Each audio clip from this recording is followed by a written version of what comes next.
Bismillahirrohmanirrohim. Assalamualaikum warahmatullahi wabarakatuh.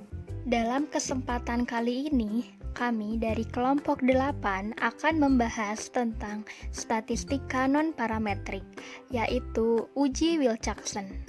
Mendengarkan materinya ya teman-teman semua. Terlebih dahulu, saya akan menjelaskan tentang bagaimana sih sejarah singkat uji Wilczekson itu. Nah, sejarahnya itu, uji Wilczekson berpasangan dikembangkan pada tahun 1940-an oleh Dr. Frank Wilczekson. Dia yang memulai uji statistik non-parametrik pertama pada tahun 1945. 2 tahun kemudian, dua ekonom, Dr. Henry Beeman dan Dr. Darren Semwine, adalah seorang mahasiswa pasca sarjana pada saat itu, memperkenalkan pendekatan statistik mereka. Wilczekson memulai karirnya sebagai seorang ahli kimia setelah mendapatkan gelar PhD di bidang kimia fisik dari Cornell University pada tahun 1924. Dia tidak pernah bermaksud untuk memulai jalan baru dalam analisis statistik, tetapi dihadapkan pada masalah analisis data yang tidak bisa dipecahkan dengan menggunakan statistik parametrik yang ada pada saat itu. Setelah mencari literatur tanpa keberhasilan tentang teknik yang ia butuhkan, ia mengembangkan tekniknya sendiri. Dia mempublikasikan hasil-hasil dalam Biometris Bulletin pada tahun 1945. Setelah sejarah, kita akan membahas tentang apa sih uji Wilczekson itu. Uji Wilczekson adalah uji non-parametris untuk mengukur signifikansi perbedaan antara dua kelompok data berpasangan berskala ordinal atau interval yang berdistribusi tidak normal. Selanjutnya, terdapat asumsi atau syarat. Yang pertama yaitu variabel dependent berskala data ordinal atau interval yang berdistribusi tidak normal. Lalu, yang kedua, variabel independent terdiri dari dua kategori yang bersifat berpasangan atau berhubungan. Maksudnya itu, subjek yang sama berada pada dua kelompok. Dan yang ketiga, bentuk dan sebaran data antara kedua kelompok yang berpasangan adalah simetris. Nah, data yang simetris jika data berdistribusi diskrit. Selanjutnya, yaitu langkah-langkah uji Wilczekson. Yang pertama, perumusan hipotesis. Lalu, yang kedua, statistik uji. Lalu, ketiga, kriteria pengujian. Dan langkah yang terakhir yaitu menentukan kesimpulan. Yang pertama yaitu perumusan hipotesis. Penentuan taraf signifikansi atau disebut juga dengan alfa. Penentuan perumusan hipotesis H0, tidak ada perbedaan signifikan antara perlakuan 1 dan perlakuan 2. Lalu yang kedua H1. Ada perbedaan signifikan antara perlakuan 1 dan perlakuan 2. Selanjutnya, tahap 2 yaitu statistik uji.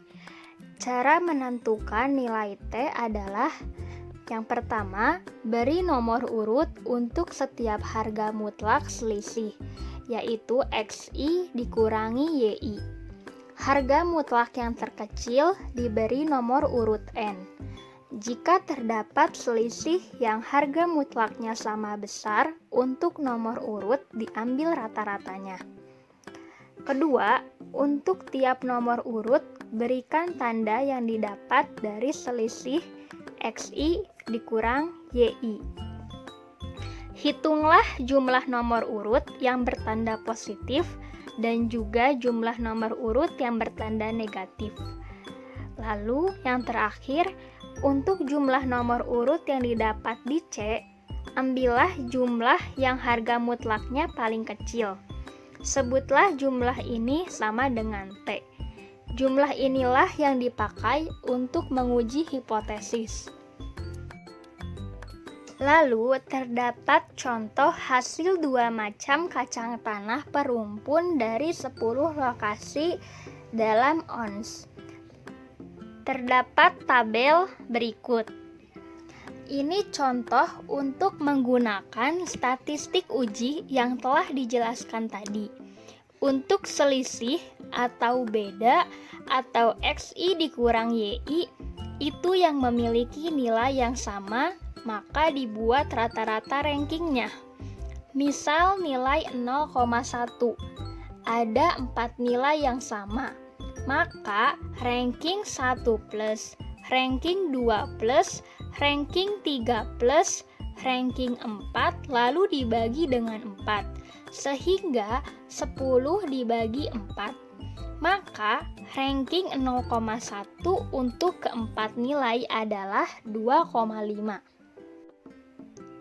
Lalu, jika ukuran sampel N lebih besar 25, maka untuk menentukan nilai statistik uji atau Z hitung dengan perumusan Z sama dengan T dikurangi N dikali N plus 1 per 4 dibagi akar N kali N plus 1 dikali 2 N plus 1 per 24.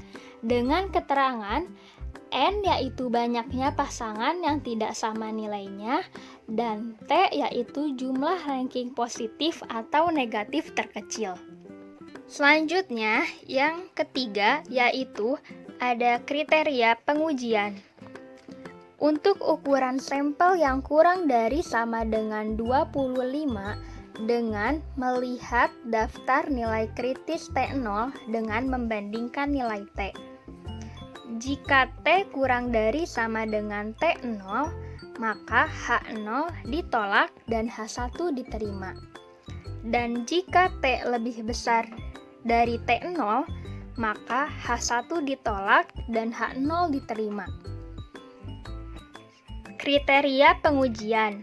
Untuk ukuran sampel yang lebih dari 25, dengan mencari titik kritis dan daerah kritis.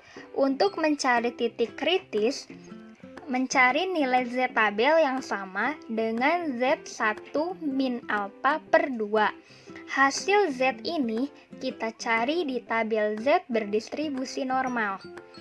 Jika Z hitung berada di sebelah kiri, maka menolak H0 dan menerima H1. Menolak H0 apabila Z hitung kurang dari negatif Z1 min alfa per 2 atau Z hitung lebih dari Z1 min alfa per 2. Selanjutnya, tahap terakhir yaitu kesimpulan. H0 atau H1 yang diterima merupakan kesimpulan yang didapat dari uji Wilcoxon. Sekarang kita masuk ke contoh soal jika N kurang dari sama dengan 25. Ini soalnya, ini datanya, dan pada soal ingin mengetahui apakah terdapat perbedaan hasil belajar antara kelas A dan kelas B sesudah perlakuan. Yang terlebih dahulu, kita rumuskan hipotesis uji. Dengan alfanya itu 0,05, H0 tidak terdapat perbedaan antara kelas A dan kelas B saat post-test. H1 terdapat perbedaan antara kelas A dan kelas B saat post-test. Lalu ke statistik uji. Untuk statistik uji dengan cara membuat selisih dari kedua kelas, yaitu dengan cara kelas A dikurang kelas B. Kemudian kita buat peringkat yang bernilai positif dan negatif dari selisih ini. Apabila ada yang memiliki peringkat yang sama, maka dibuat rata-rata dari peringkat yang sama itu. Misal, ini ada nilai 5 yang memiliki nilai yang sama. Itu ada 2 nih nilainya. Maka kita buat rata-rata, yaitu rankingnya berada pada ranking 3 dan 4. Ranking 3 ditambah ranking 4 dibagi 2. Sehingga rankingnya berada pada 3,5. Dan kita jumlahkan ranking positif dan negatif. Dan pada T-nya itu kita memperoleh nilai 12 dari nilai jumlah terkecil peringkat positif atau negatif. Kemudian ke kriteria pengujian. Diperoleh N atau banyak pasangan tidak sama nilainya itu ada 19. Karena kalau dilihat dari tabel ini, ada nilai yang selisih 0, yang berarti memiliki pasangan nilai yang sama. Sehingga nilainya N itu 20 sampel dikurang 1 sampel yang sama nilainya. Lalu ini alfanya itu 0,05, T-nya 12. Untuk mencari nilai T0 dengan cara kita cari dulu nilai N-nya yaitu 19 ini, dan antara signifikansinya ya 0,05 yang telah kita diperoleh ini dulu, dan kita mendapatkan T0-nya itu dari 46. Maka H0 ditolak karena T lebih kecil dari sama dengan T0.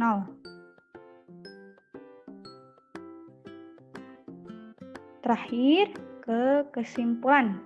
Berdasarkan kriteria pengujian keputusannya, yaitu menerima H1, hal ini mempunyai makna bahwa terdapat cukup bukti terdapat perbedaan dari kelas A dan kelas B saat post-test dilakukan. Selanjutnya adalah contoh kasus jika N lebih dari 25. Dan soalnya sebagai berikut. Sebuah eksperimen untuk mengetahui pengaruh model pembelajaran inquiry terhadap hasil belajar statistika. Untuk itu dipilih kelas kontrol dan kelas eksperimen. Sebelum diberi perlakuan, peneliti ingin memastikan apakah kelas kontrol dan kelas eksperimen yang terpilih memiliki perbedaan atau tidak. Untuk itu dilakukan pretest dan diperoleh hasil belajar seperti pada data di bawah. Dengan alfa sama dengan 5%, apakah terdapat perbedaan hasil belajar statistika antara kelas kontrol dengan kelas eksperimen? Berikut adalah data hasil pretest kelas kontrol dan kelas eksperimen. Berikut ini adalah penyelesaian secara manual. Sesuai dengan langkah-langkah uji Wilcoxon, hal yang pertama dilakukan adalah menentukan hipotesis uji. Dengan alfa sama dengan 0,05, H0 sama dengan tidak terdapat perbedaan hasil belajar statistika antara kelas kontrol dengan kelas eksperimen. Dan H1-nya adalah terdapat perbedaan hasil belajar statistika antara kelas kontrol dengan kelas eksperimen. Langkah selanjutnya adalah statistik uji. Di statistik uji ini, langkah yang pertama kali harus dilakukan adalah menentukan selisih dari kedua kelas tersebut, yaitu dengan cara kelas kontrol dikurangi dengan kelas eksperimen.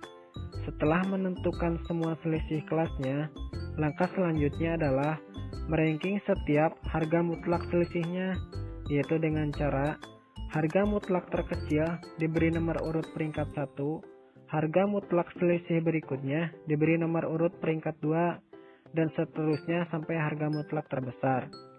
Jika terdapat selisih yang harga mutlaknya sama besar, Untuk menentukan rankingnya diambil rata-rata. Sebagai contohnya, untuk yang selisihnya bernilai 1 terdapat di ranking 1 dan 2, maka rankingnya adalah 1 ditambah 2 dibagi dengan 2, sehingga rankingnya adalah 1,5. Setelah meranking semua kelasnya, hal selanjutnya adalah menjumlahkan setiap rankingnya, baik itu yang bertanda negatif ataupun yang bertanda positif. Berdasarkan tabel sebelumnya didapat tanda positif sebanyak 15 dengan jumlah ranking 286 dan tanda negatif sebanyak 25 dengan jumlah ranking 494. Dan data yang diabaikan yaitu yang selisihnya bernilai 0 sebanyak 1. Dengan demikian, N sama dengan 40 dikurangi 1 sama dengan 39, yaitu banyaknya data yang berbeda. Dan T sama dengan 286, yaitu jumlah ranking paling sedikit. Dari data sebelumnya, kita telah mendapatkan nilai T dan nilai N, sehingga kita dapat menentukan nilai Z dengan rumus Z sama dengan T dikurangi N dikali N plus 1 per 4 dibagi akar N dikali N plus 1 dikali 2N plus 1 per 24.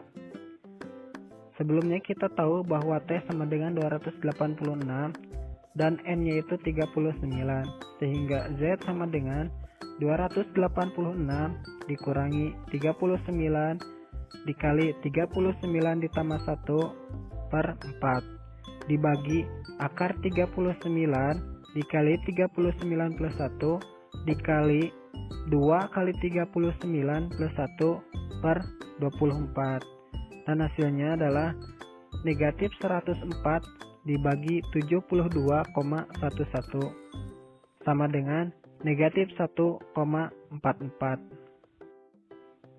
Langkah yang ketiga adalah kriteria pengujian. Di langkah ini kita harus menentukan titik kritis serta daerah kritisnya. Nah, untuk menentukan titik kritis kita harus menentukan Z-tabel dengan rumus sebagai berikut.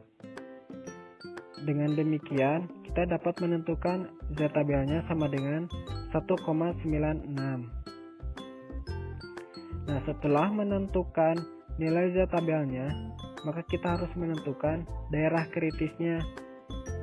Nah, berdasarkan daerah kritis tersebut, maka diperoleh bahwa nilai Z hitung berada di daerah penerimaan H0. Maka jelas keputusan yang akan diambil adalah menerima H0. Dan langkah yang terakhir adalah kesimpulan.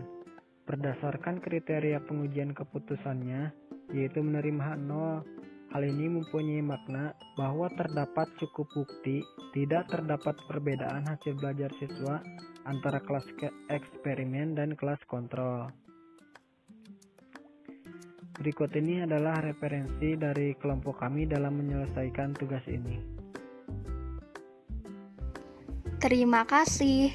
Semoga dengan video ini kita dapat lebih paham dengan materi uji Wilczekson. Sampai jumpa. Wassalamualaikum warahmatullahi wabarakatuh.